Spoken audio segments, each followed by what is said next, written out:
சற்று முன் வெளியான தகவல். கலைஞர் மகளிர் உரிமை தொகையில் ஒரு முக்கியமான தகவல் வெளியாகியுள்ளது.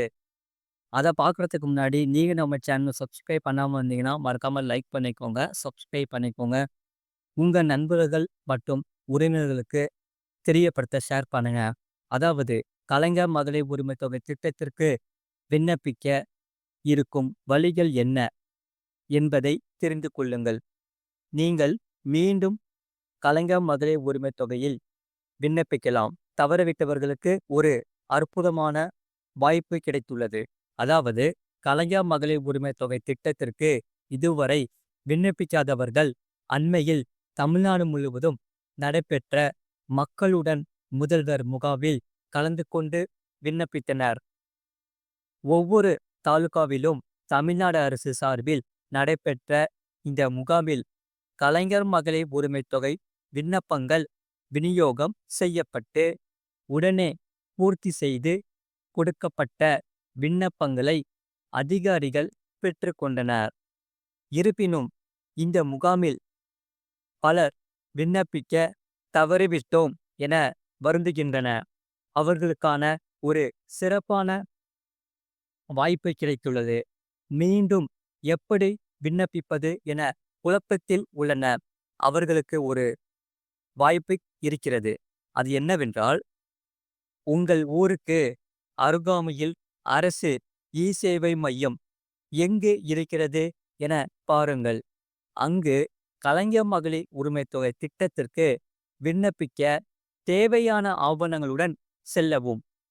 அரிசி வாங்கக்கூடிய ரேஷன் கார்டு, ஆதார் அட்டை, புகைப்படம், வங்கி பாஸ்புக், மொபைல் எண் ஆகியவற்றை எடுத்து செல்லுங்கள். இ-சேவை மையத்தில் இந்த ஆவணங்களை கொடுத்தால் ஆன்லைனில் விண்ணப்பிக்கலாம். உங்கள் விண்ணப்பமும் கலைஞர் மகளிர் உரிமை தொகை திட்டத்திற்காக மக்களுடன் முதல்வர் சிறப்பு முகாமில் விண்ணப்பித்தவர்களுடன் ஐக்கியமாகும். ஆனால் ஆஃப்லைன் விண்ணப்பம், ஆன்லைன் விண்ணப்பம் இரண்டையும் அதிகாரிகள் தனித்தனியாக பரிசீலிப்பார்கள். ஆகையால் அதே நேரத்தில் எந்த வகையில் விண்ணப்பித்திருந்தாலும் உங்களின் விண்ணப்ப நிலையை நீங்கள் வீட்டில் இருந்தபடியே பார்த்து கொள்ளலாம். கலைஞர் மகளிர் உரிமை தொகை வெப்சைட்டில் சென்று விண்ணப்பிக்கும் பயன்படுத்திய செல்போன் எண்ணை பதிவிட்டால் விண்ணப்ப நிலை காண்பிக்கும். அதே சமயம் இதில் கவனிக்க வேண்டிய விஷயம் என்னவென்றால், எந்த தேதி வரை வந்த கலைஞர் மகளிர் உரிமை தொகை விண்ணப்பங்கள் பரிசீலித்து பயனாளிகளை தேர்வு செய்யும் என்பதுதான்.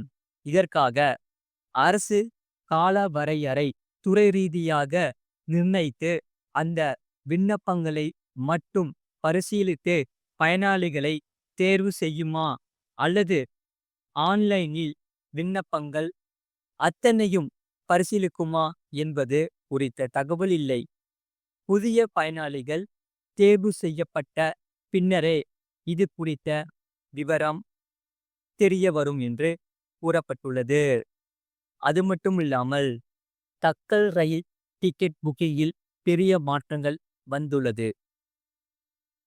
ஜூலை 1ஆம் தேதி முதல் அமலுக்கு வரப்போகிறது. அதை பற்றி தான் நம்ம பார்க்க போகிறோம்.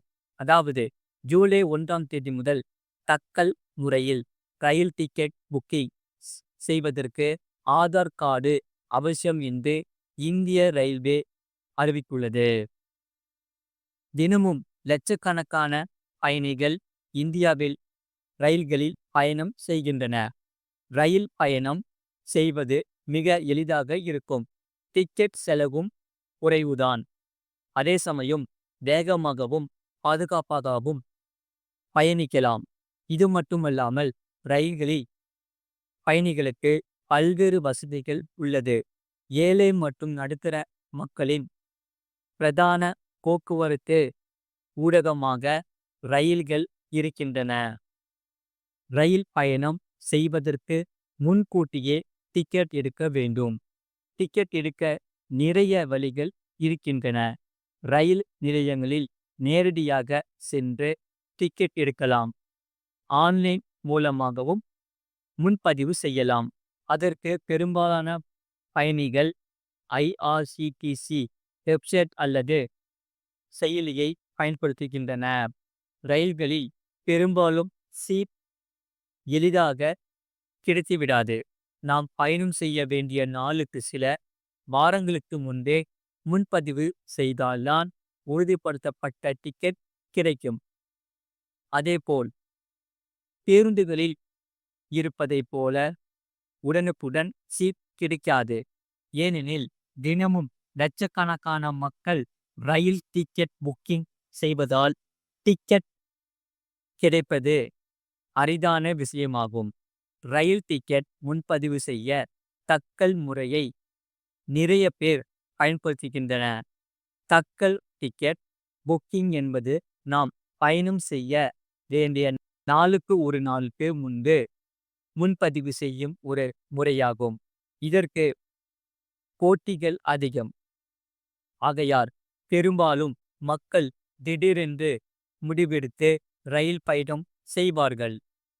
தக்கல் டிக்கெட் விலை வழக்கமான டிக்கெட்டை விட அதிகமாகவே இருக்கும். அதே சமயம் இந்த தக்கல் டிக்கெட்டை நாம் அனைத்து நேரங்களிலும் முன்பதிவு செய்துவிட முடியாது. அதற்கென குறிப்பிட்ட நேரம் உள்ளது. உதாரணமாக, நீங்கள் நாளை இரவு ரயில் பயணம் செய்ய வேண்டியிருந்தால் இன்று காலையே தக்கல் டிக்கெட் முன்பதிவு செய்ய வேண்டும். தக்கல் டிக்கெட் புக்கிங் நேரம் ஒரு நாளைக்கு முன்பாகவே திறக்கிறது. ஏசி பெட்டியில் பயணம் செய்ய காலை 10 மணிக்கும் ஸ்லீப்பர் பெட்டியில் பயணம் செய்ய காலை 11 மணிக்கும் புக்கிங் வசதி திறந்திருக்கும். புக்கிங் தொடங்கிய 2-3 நிமிடங்களிலேயே சீட் காலியாகிவிடும். டிக்கெட் கிடைக்காமல் போய்விடும். எனவே திகிலும் சீட் கிடைப்பது அறியாத விஷயம்தான். டிக்கெட் முன்பதிவு செய்ய முயற்சிக்கும் அனைவருக்கும் கிடைத்துவிடாது. காத்திருப்பு டிக்கெட் வந்துவிடும். அது உறுதியாகும் வரை பொறுத்திருந்து காத்திருக்க வேண்டும். ரயில் கிளம்புவதற்கான சாட் தயாரிக்கப்பட்டவுடன் உங்களுடைய சீட் உறுதி செய்யப்படாவிட்டால் டிக்கெட் ரத்தாகி ரீஃபண்ட் பணம் திரும்பி செலுத்தப்படும். இது போன்ற சூழலில் தக்கல் டிக்கெட் முன்பதிவு செய்வோருக்கு மிக முக்கியமான அறிவிப்பை இந்திய ரயில்வே வெளியிட்டுள்ளது. அதாவது தக்கல் முறையில் முன்பதிவு செய்யும் பயணிகளுக்கு ஆதார் கார்டு கட்டாயமாக்கப்பட்டுள்ளது. இந்த விதிமுறையை பின்பற்றினால் மட்டுமே தக்கல் முறையில் ரயில் டிக்கெட் முன்பதிவு செய்ய முடியும். இது தொடர்பாக ரயில்வே அமைச்சகம் ஜூன் 10ஆம் தேதி வெளியிட்ட அறிவிப்பில் வருகிற ஜூலை 1ஆம் தேதி முதல் ஆதார் சரிபார்க்கப்பட்ட பயனர்கள் மட்டுமே தக்கல் முறையில் டிக்கெட் முன்பதிவு செய்ய முடியும் என்று அறிவிக்கப்பட்டுள்ளது.